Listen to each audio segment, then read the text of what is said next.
All right, welcome back here to the Jordy Culotta Show, driven and powered by Go Chevrolet, live on this Thursday morning. Don't forget about our friends over at City Cafe. Stop in and see Squeaky Miranda, Cody Miranda, the crew over there. Fresh oysters daily. They also have daily lunch specials and brunch, which opens up at 10 a.m. every Sunday morning for you if you're out there. O'Neill and George O'Neill. Check them out online, citycafebr.net. Where good friends go to meet, where good friends go to eat. Over 100 years in business. City Cafe. Tell them you heard it here on the Jordy Culotta Show. All right, good stuff for LSU basketball last night. It's good to talk about a win for the Tigers as LSU was able to top Vanderbilt 84-77. We mentioned the night that KJ Williams had his career high with 35 and 10 last night. Adam Miller chipped in 18, including making 9 of his 10 trips to the free throw line. I thought that was one of the differences, was his mentality. Here to talk about it with us is in his regular spot, which we're fired up for every Thursday, the voice of the Tigers. Chris Blair is back in studio with us. CB, good morning. How are you, man? I'm good, man. It's, to paraphrase from the Munchkins from The Wizard of Oz, ding dong, the streak is dead, which is, I'm very proud of the team. And when you're around them as much as I am and you see the work they put in, and there were little flashes of, 5 minutes here, 10 minutes here, sometimes even 30 minutes in a game where they played well enough to win. They just couldn't put it all together. And, to have the challenge of Vanderbilt, who, coming in last night, maybe one of the hottest teams in the SEC, at least the most consistent the way this conference has gone this year, winning 5 straight, and Liam Robbins now, I think, becoming maybe, the big guy in college basketball. I mean, he does it all. I mean, it wasn't going to be an easy one, even though you're playing at home. For sure. And I just thought they were the more aggressive. And to your point, KJ, 35 points, career high. I mean, he put the team on his back, but I think the difference was Adam Miller, electing not to just want to sit out and hit threes. Coach McMahon told me at shoot-around yesterday they felt like if they matched up Robbins on Williams that KJ could get him out of the lane, get him some three-point looks, which, again, he hit 5 of 10. That's pretty good. Yeah. But it also opens up driving lanes, and he wanted the guards to be aggressive. And kudos, tip of the cap. I don't know if it was the headband or what, but Adam Miller, I thought, played – what the game needed. He didn't try to force what he wanted to do, and I think him driving the ball makes that a different animal for LSU. We mentioned that this morning. He really played the game that the game presented to him. He didn't force it. I thought that he was his tempo was fantastic. You can tell his confidence, and it was very evident early. Like LSU was in control of that game, it felt like right from the start. They were the better team for 40 minutes. Yeah, and Coach told us after the game, he told his team, even after they were able to get the lead, they sometimes have a little slow start, and teams tend to knock down some early shots, and that's what Vandy did.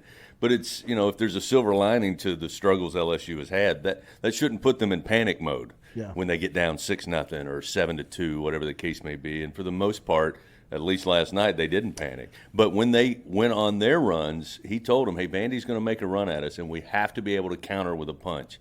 And both times in that game, when Vandy cut it to 1, LSU was able to do so. And to me, that's when you started to feel like this might happen tonight. One bright spot has been the youngsters, Jalen Reed and Tyrell Ward specifically.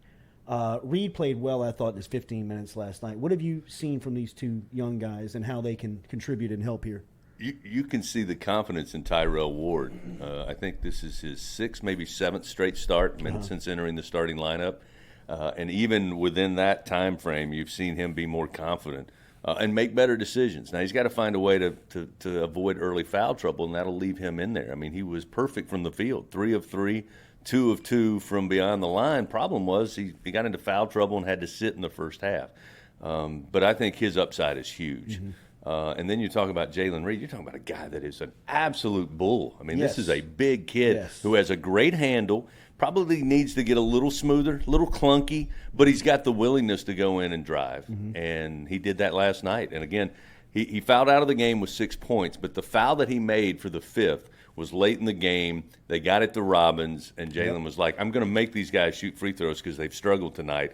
I'm not letting him get to the rim. So he sacrificed himself, fouled out of the game, but I thought it was a heads-up play. And I'll say this about Sean Phillips Jr. There's not a lot of 7-footers that can run and jump the way he does. He's still very raw, But the coaching staff's high on him, and they hope, if he'll stay in the program and get developed. I mean, he could be something because he's super athletic. There's not a lot of 7 feet tall guys that are as athletic as he is. They threw one to him behind the defense last night, and he made a one-handed grab. You're like, man, you don't rarely see a 7-footer move and have hand-eye like that so young. I agree with you. How about the assist to KJ Williams when they needed that bucket across the lane? I mean, that was maybe his best play of the year. Tell me about KJ. Just watching him play all year, I don't think he's one of these LSU athletes that's going to be real quick, flat. Be a year that you've seen. You're probably watching for 30 games, but a year that you probably won't remember. But a guy who's made an impact. Yeah, I mean, I think so. I mean, you were looking. I mean, you think back to April, and the coaches don't like me saying this because they don't make excuses. But you look back to last April, there wasn't a scholarship player at LSU, so they have to go and put that back together. They talk Mwani to stay. They get Justice Williams to stay. Then they got to go find some people to fill a roster. And KJ Williams, to me, is a legit SEC player, and he's proven it. He's in the top 20 in scoring this season. He's like second or third for the overall season. He's like 17th in conference play. So if you're a top 20 scorer in the league, you're a legitimate SEC player.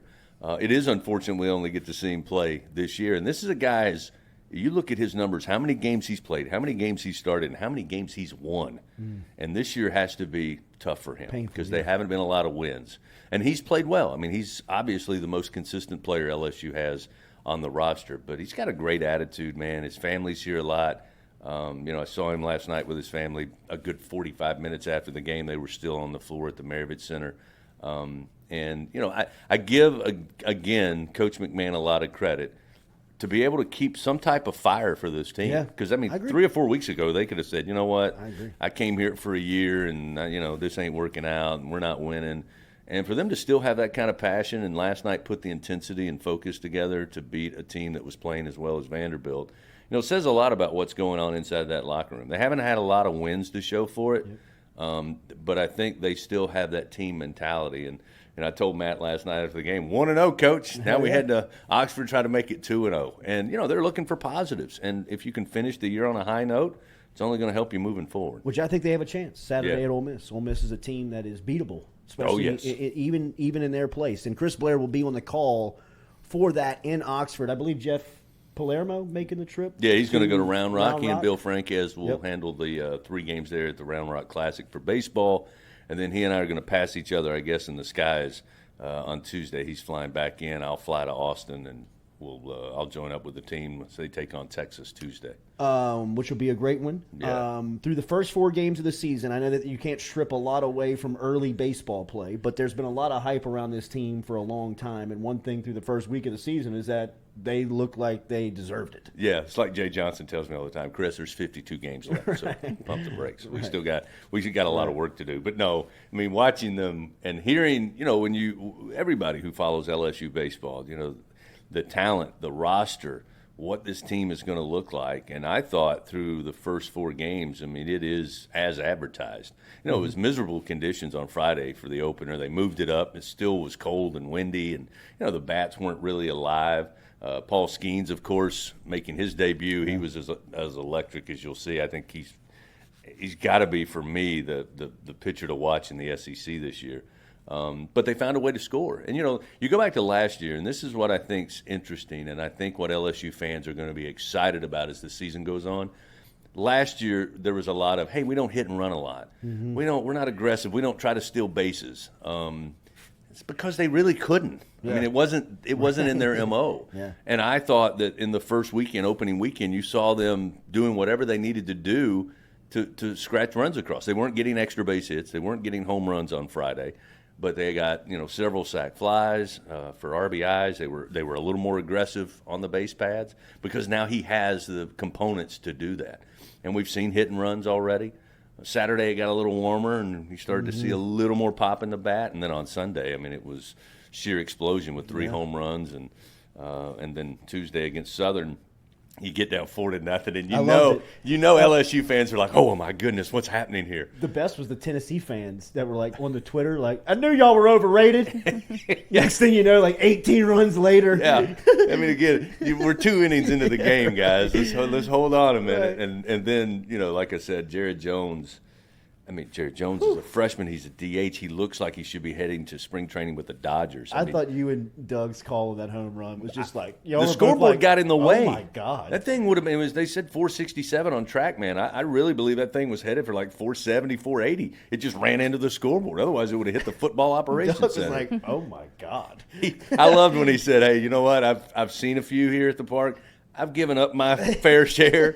I haven't seen many go that far, that fast." And it looked like, if you've ever been to a Major League Baseball game, you'll see a fly ball to left field, and it goes 6 miles high. Right. Off the bat, that's what it looked like. I mean, if you can imagine, in our booth, we have a square window we're looking at. Sure. We can see the top of the scoreboard. Most fly balls at the box, we can see go up and come down. That one just went straight up, and it just – we had to wait a second to see, is that really going to get out of here? Because it looked like a Major League pop fly, but it went 467 feet. Which and how about Trey Morgan? Yes, I was going to ask you about that's a story. I mean, that night will be talked about in LSU baseball. I guess they're still looking it up. I was joking with Todd Politz, who kind of handles all the history, and he's got these big, giant leather-bound books that has all of the newspaper clippings from the 40s and the 50s. They were trying to find out if anybody for LSU had hit the cycle in the natural order. There's been several. Again, Mikey Matuk had the last one in 2010. But I don't think they've been able to solidify that anybody has done it in order. And then as they were researching that on the fly during the game, they sent us a note and said it's only been done 14 times in Major League Baseball. And they've been playing that sport for a long time. Yeah. So, to witness that, I haven't personally at the college level at LSU, I haven't been at a game where a Tiger hit for the cycle, obviously, since it hadn't been done in 2010. But to have it done in order, and for Trey Morgan, you come off the weekend 0 for 8. I agree. And anybody who knows him goes, first 3 games, that's not a big deal. You know what he can do with a bat. And then I guess he was not happy with his performance because he came out Tuesday and just 4 for 5. And lost in all of that he was one ribby shy of a school record for a single game. He had 8 RBI. Wow. We were all talking about the cycle, but if he had one more RBI, one more at bat, I mean, the guy could have, tied the school record for most RBI in a game. One more in baseball. Defensively, I think is a storyline that will, we're talking about all this power and all these names and pitching.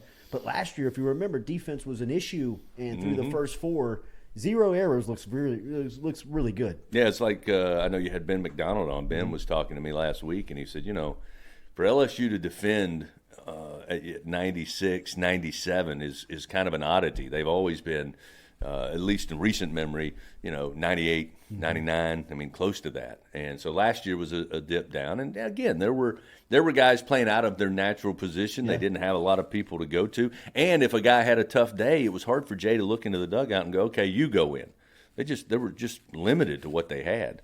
I think Ben Napolt defensively, I mean, again, we're just 4 games into the season, but I think, his multi-use ability and his skill set at both second and third now with Tommy White still waiting to get back into the lineup, I think that's a big piece. The fact that Jordan Thompson and that Coach Jay Johnson should get a lot of credit here. He's believed in Jordan since day one and really feels like he has the potential to play at the next level. Yeah. And he's been happy with Jordan's progression, what he's done in the offseason, and so far so good. And then you got the rest of the guys. Trey Morgan's as good a first baseman as you'll find in the country. I just think defensively, we may talk about home runs. We may talk about this really solid pitching staff. But that number, I think, will be the one that we can look at throughout the season and go, hey, there's a reason they're winning games, and it's because they're not making mistakes in the field. You're heading to Austin on Tuesday. Yeah. You're a big music guy. Yeah. You played Vanderbilt last night, but it was in Baton Rouge. Right. Better music town, Nashville or Austin? I'll go Nashville. And I know it's easy because that's where – country music, that is the industry lives there. But that's kind of more my speed. I mean, I grew up in eastern Kentucky, so, being Nashville was kind of near us. Austin is, there's some guys and groups from Austin that are real near and dear to me. The late, great Jerry Jeff Walker was one of my favorites, and he was a big contributor to the Austin scene. He's a 6th Street idol. Yeah.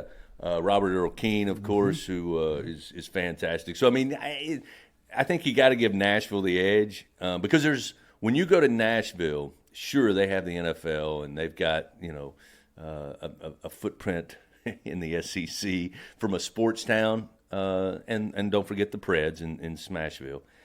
But to me, Austin's got a lot more going on, Yeah. and Nashville's all music. I mean, it is. I got a buddy of mine who works for Curb Music, and it is 24/7 music for him. I mean, sun up to sundown, it's his job, it's his hobby, it's his love. And when you go to Nashville, I mean, if you just landed off Mars, you're going to know within 3 minutes that music is number one. That's why it's called Music City. So, but Austin's a cool place. I think maybe they win in the food truck department over Nashville. I'd give them the edge. What were your thoughts of adding Oklahoma and Texas to more road trips for you? This is more west. I mean, everything you do is east outside of College Station. I mean, I understand it. I mean, at some point, I give the SEC credit. You can make some type of argument that it is still the Southeastern Conference, right. although it's getting close to the West. South. But, it's inevitable, and it's a financial deal. I mean, let's face it. I mean, you've got the Big Ten I think they took a bigger leap, in adding the West Coast schools. Their footprint certainly is different. But while naturally, geographically, they've been tied to the Midwest, the name doesn't say that. They're just the Big 10 or Big 18, Big 16, whatever they end up being. But for the SEC, you just have this romanticized, hey, it's the Southeastern Conference. But from a logical and, like I said, financial standpoint, I mean, you're adding Texas and Oklahoma, two major brands in all sports, certainly in football. So, I think it'll add another nice little trip to go to, something different that we haven't seen. Give us somewhere else to go other than Gainesville, Florida. Mm-hmm. I'll take both Austin and Norman over Gainesville any day of the week. For sure. But I don't think we're done yet, and I don't think anybody's done yet. So I think we're headed towards these massive power conferences, and there'll probably be, 4 of them when we're all said and done. Yeah, I agree with you on that. Collective bargaining coming as well. I mean, it'll all be here pretty soon. Yeah. This is year 7. Baseball year 8, season 8. Year 8. Okay, Yeah. so year 7 on outside sports, year 8 on baseball. Have you done Mardi Gras? What's your thoughts on? I did that. I did that earlier. I mean, coming You're usually from always working. Around this time. that's true. But my wife was pretty insistent that you brought me here to South Louisiana and you sold me on all this great stuff going on. You got to at least take me to a few. Right. So we have. I've done parades. One of the ones I did rode with you guys. That's right. And then been to a couple of the balls. But most of the time I'm busy, and now we've got 2 kids that are very active in their sports, and because I'm gone so much, unfortunately, my wife, bless her, she has to handle that. So when it's time, when we do have a night where I'm not doing a game and the kids don't have a game and we can just be at home, like it probably outweighs going and rebel rousing the way we used to back in the day. But yes, it's part of what I love about being here. I said it before. I grew up in a small town in Kentucky. But once I got to Louisiana with the music, the culture, the food, and, willing to throw a party at the drop of a hat, I felt like this is where I should have been born because I'm down with all of that. For sure. It's just I don't have the time to do it as much as possible. I got a question for you. Hit me. Go back to baseball.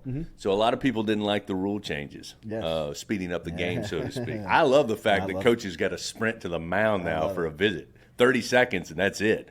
But hey, we've had 4 games under 3 hours. You know who I thought about first was your predecessor. Oh, I'm sure Jim Hawthorne loves it. I'm sure I might be able to get him out of retirement to do a game. Hey, bud. If it's only going to be 2 hours and 45 minutes. And I'm not one of those that just complains about long games. Yeah. I mean, if it's a great game, I'll go 17 innings. It's just not a problem. It's just like when you're playing that many games and you're trying, I think, to keep the people engaged, not the diehards. They're going to be there whether it's a 2-hour game or a 7-hour game.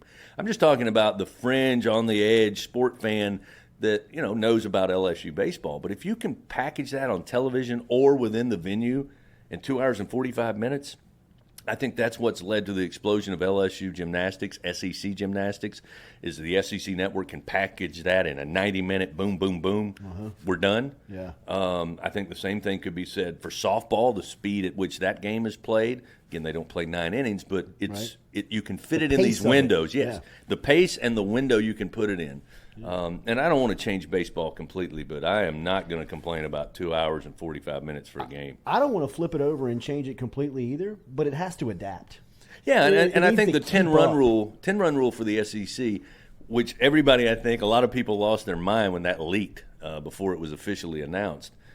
But Todd Politz, again, give him another name drop. I mean, he went back the times in SEC play where LSU would have been affected by the 10-run rule one way or the other is minuscule. Like, I'm talking 1 or 2 games for like the last 10, 12, 15 years after 7 innings.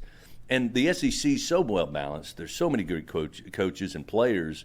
And I don't see a lot of games getting sideways. And if they do after 7 innings, by God, you ought to call it. I mean, and I think most, except for Dave Van Horn, he's been against all of these changes at Arkansas. He don't like any of it. Right. But I think most other coaches are like, hey, if it's 7th inning and we're getting our eyes beat in 15-4, let's not burn any more arms. yes, I mean, and I think you can make the argument that's for a player safety issue. I agree. Ultimately, I think all of the changes are based on just speeding up the game, making it more appealing to a wider audience. And the major leagues are doing the same thing. The only rule that I don't necessarily agree with is, limiting the pickoff opportunities for a pitcher for a base runner, because I think there's a lot of strategy there. I mean, you think of the kid at Vanderbilt last year and the year before that who he was stealing bases at a record clip. That's right. When he's on first, he's taking an 8-step lead. And to not be able to throw but twice in the major leagues, which I think is egregious. Yeah. But also with the pitch count, the way they work it now, I mean, you can attempt a pickoff move, but you've got to counter that. You've got 30 seconds to get that pitch to the plate, and it won't reset when you throw over to first. So to me, that changes the strategy a little bit, and I think that pickoff moves are a big part of the game. So that's the one that I'm a little not 100% on, but everything else I'm all in. And one that Jay, I'd imagine, had to really get comfortable because that was his style. He liked to squeeze it. You know what I mean? He liked to kind of how many times last year he would call timeout, and you could almost see a grin on his face because he was like, look, we need to slow this down. They've got momentum. I'm going to call a timeout. We're going to sit over here and chat a little bit. And he also uses it for strategy. But, it changes it now when you only got 30 seconds. Or then you put some trouble on your batters or pitchers, as it were. Have a good trip to Oxford. Yeah, man. Good call to with Ole Miss. Hopefully the Tigers can put 2 in a row together on the wood. John Brady and Chris Blair will be on the call. That'll be a Saturday tip for you coming up at 7 o'clock on 7:30 on Saturday night. 30-minute pregame for Blair and Brady before tip-off. And then, of course, following after, we'll have Coach Matt McMahon courtside wrapping it up. And as he said, Jeff Palermo and the Golden Pipes of Bill Franquez will be down in Round Rock for the baseball tournament this weekend, and then Blair's back on Baseball Tuesday in Austin as LSU will be taking on the Horns. Have a good weekend. Yeah, man, you guys too. And we'll want to wish John Brady safe travels. He's already on his way to Oxford. Wow.